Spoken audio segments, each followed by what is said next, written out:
Et au galop, Erosibet.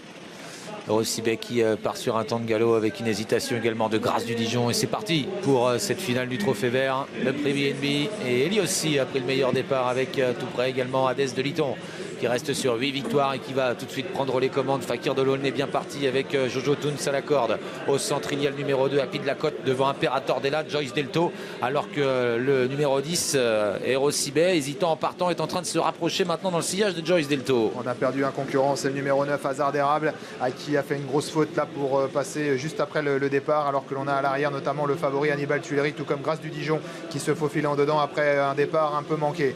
Devant, c'est toujours le numéro 4, Hadès de Liton, qui a la tête et la corde, avec Eliossi en deuxième position, Jojo Toon qui est troisième, le wagon de 2 qui est mené ensuite par le numéro 7, numéro 7, Fakir de l'Aulne, alors qu'on se rapproche avec à l'extérieur la casaque verte d'Imperator Della, le numéro 6, qui fait mouvement en épaisseur.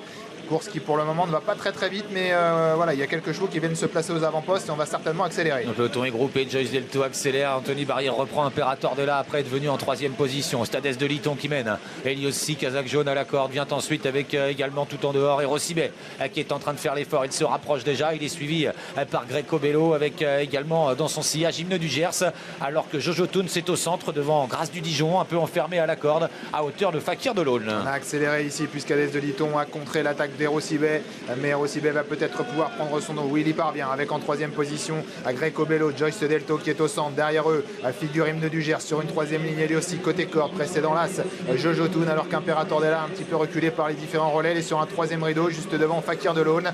Quant à Hannibal Tuileries, il est en dernière position avec également parmi les derniers Jeannette Priori. Et Damien Bonne qui a réussi à créer un intervalle pour se faufiler maintenant dans le sillage du leader, qui est toujours Hadès de Liton. Erosibet est donc deuxième. En troisième position, il y a Greco Bello suivi par Joyce Delto qui est là, casaque jaune en dedans. Il y a toujours Eliossi, le numéro 8, devant Jojo Toons, Hymne du Gers, Imperator Della, Grâce du Dijon enfermé au centre devant Alicia Bella, Fakir de l'Aulne à l'arrière, Hannibal Tuileries toujours très loin, en compagnie notamment du leader du classement général, Hidalgo Denoé. On s'attendait à une course très rythmée, eh bien ce n'est pas du tout le cas avec Hadès de Liton qui ne va pas très vite, il a un peu endormi tout le monde et personne ne vient vraiment le titiller. En deuxième position, c'est Erosibet, troisième place pour Greco Bello devant Joyce Delto qui s'apprête, j'ai l'impression, à dégainer en épaisseur maintenant. En troisième position, sur une troisième ligne le long de la corde, Eliossi, Hymne du Gers bien positionné, Imperator Della qui vient un peu plus loin, on vient d'ailleurs de lui déboucher les oreilles avec Anthony Barrière, il a du mal néanmoins à coller Hymne du Gers, qui fait que Jojo Toon peut se décaler de la corde.